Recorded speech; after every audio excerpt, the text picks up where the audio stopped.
From the Illinois State Capitol, this is your Capitol Connection.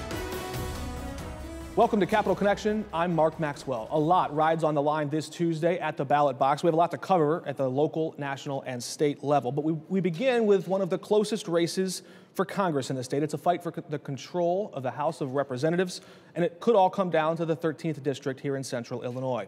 It's a big district currently represented by Congressman Rodney Davis. Our guest today hopes to change that, Democrat Betsy Dirksen-Londrigan. Yeah.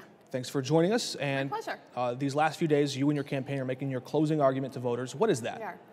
That I'm in this race to stand up and protect health care, protect people who have pre-existing conditions from losing their coverage or being discriminated against, to protect our seniors from cuts to their Social Security and Medicare and Medicaid, to help kids get an education, and to bring some good jobs back to the district that people can raise their families on. We're going to dig into some of that in a moment. We did invite Congressman Davis to join us. Unfortunately, he could not make it. As you well know, it's a busy time out there on the campaign trail. We did catch up with him, though, earlier this week, and I'd like to get your reaction to some of what he said. First of all, there's a little background. There's been a lot of twists and turns in this race, and lately, a lot of fact checks going on.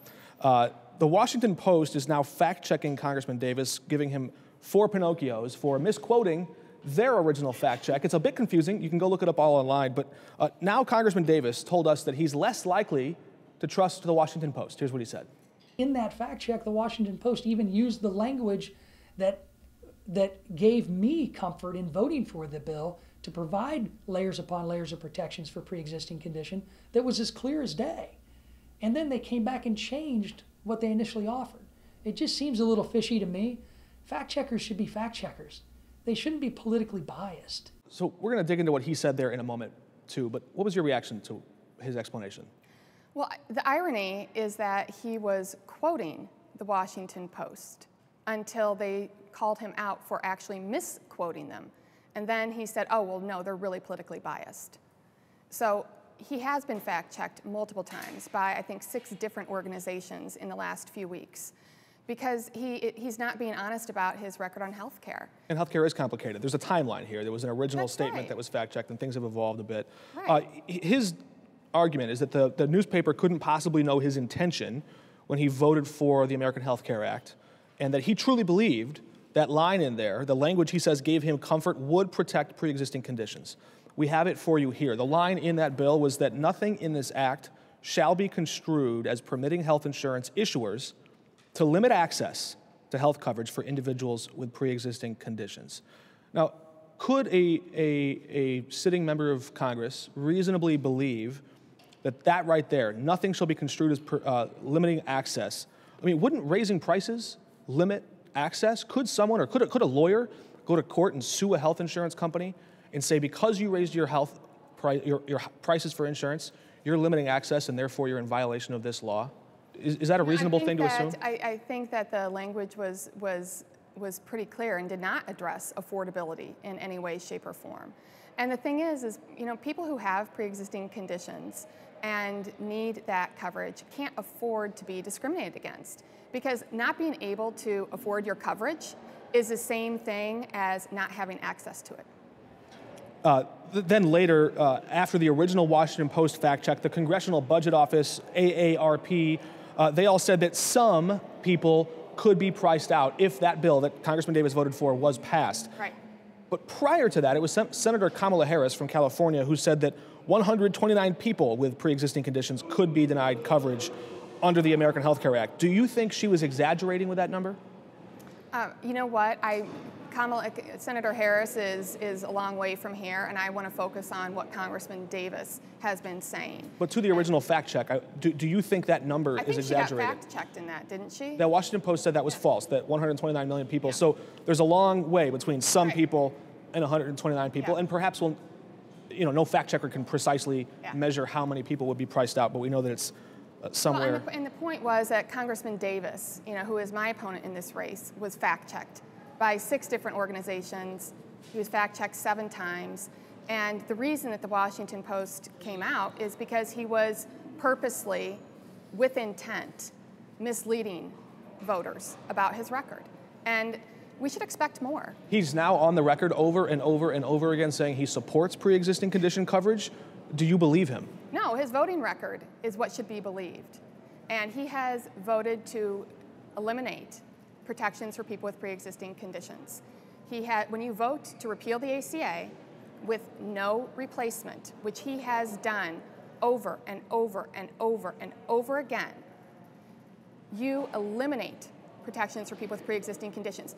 Here's the thing, Mark. Congressman Davis knows that. And the reason that his campaign has reached this level of desperation is because he can't defend his voting record. So you don't think that he was misled or bamboozled or hoodwinked by the language in that bill? He says that gave him comfort. You don't believe him when he says that? No, because the Congressional Budget Office told them what was going to happen. The AARP explained it. The American Cancer Society, the American Diabetes Association, the American Heart Association. All of these nonpartisan organizations stepped forward to say, do not vote for this. This is going to hurt people. They will not be able to afford their insurance. Please do not vote for this. Hospitals in our own district were asking him to do the same thing, to not support it.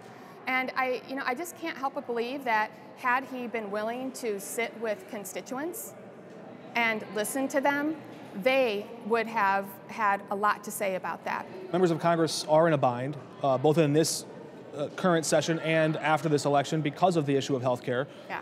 American voters have mostly rejected Obamacare as it was constructed, but have clung to this idea of pre-existing condition coverage. That's That's right. incredibly popular. But they ran on this promise to repeal Obamacare. Yes, they did. And they've been trying to do that. Yes, they have. You've said that the tax cuts that the Republicans passed were a scam and that those were bad. Can you make a similar promise that you will vote to repeal the tax cuts? Well, here's the thing. The middle class tax cuts are what I am for.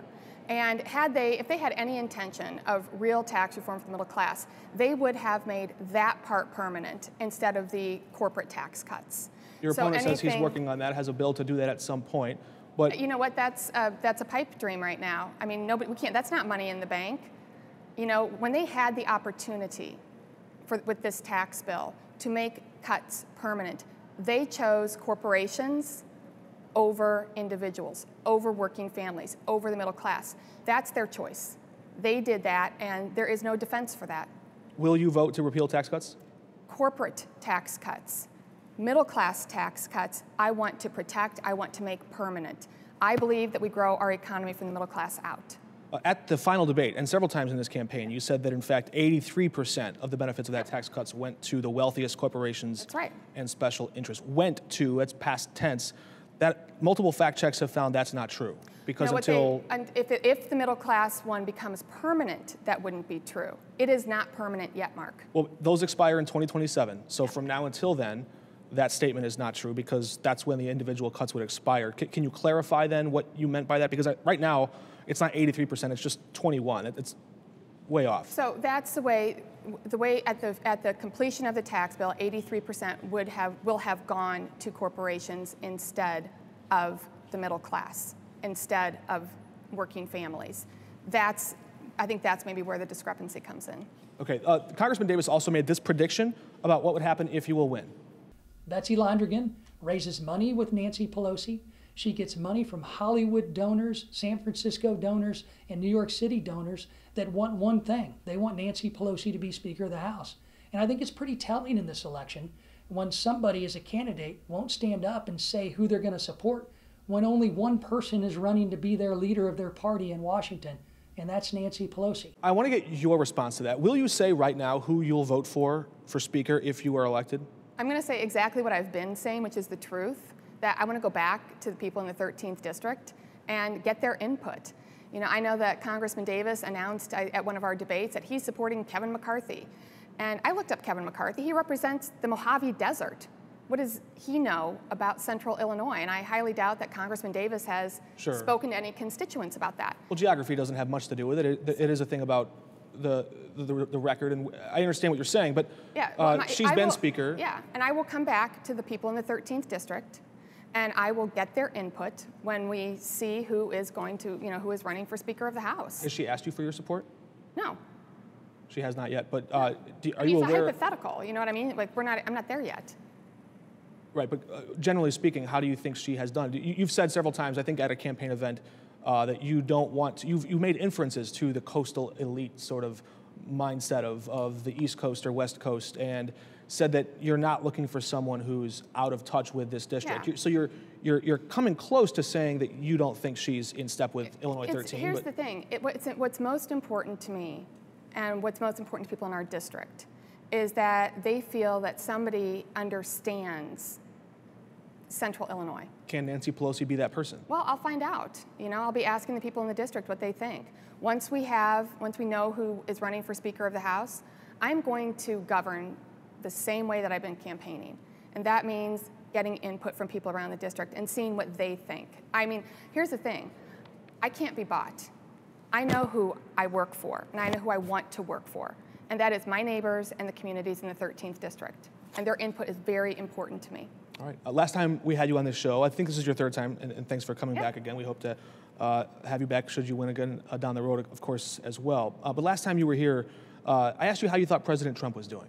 Yeah. And you said it's undeniable that the economy is doing better, but that the tax cuts were bad. Yeah. So if the tax cuts weren't it, what action can you say President Trump has taken that you think is helping the economy? Well, I think that, you know, that for some, the economy is working. I mean, I think that we can look around and see that it's working for some people. The sad thing is that it's not working for a lot of the middle-class families around here. And, you know, at some of the town halls, people bring that up. That, you know, I was with a librarian the other day. She's working 2 jobs just to make sure that her ends meet. She works at UIS and she works at Milliken. And she has to be able to afford her health care. She's very thankful for the access that she has because of the ACA, but it's expensive. And so she still is working 2 jobs just to make sure that she has health care. It's not working for everybody. And I think that when you elect people who will prioritize working families and middle class, like I will, who will prioritize our neighbors and our communities, things are going to look different, and they're going to look better for the middle class. Has President Trump done something to help the economy?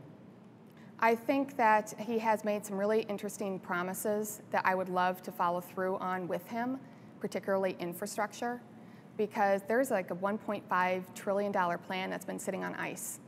And instead of using their political will to push forward an infrastructure bill that would have generated jobs all over the 13th district, they use their political will to pass a tax bill. That is not helping us here. And so I would love to work with him on that. All right. You heard closing arguments there from Betsy Dirksen-Londrigan, the Democrat running for Congress in the 13th Congressional District. Again, we apologize, Congressman Davis could not make it here, but we will find out the results of this election in just a few days. Thanks for joining us. Oh, it's my pleasure. We're back in just a moment with a Democrat and a Republican from the House of Representatives to get a look at how the races are headed in the state of Illinois. Join us in just a second.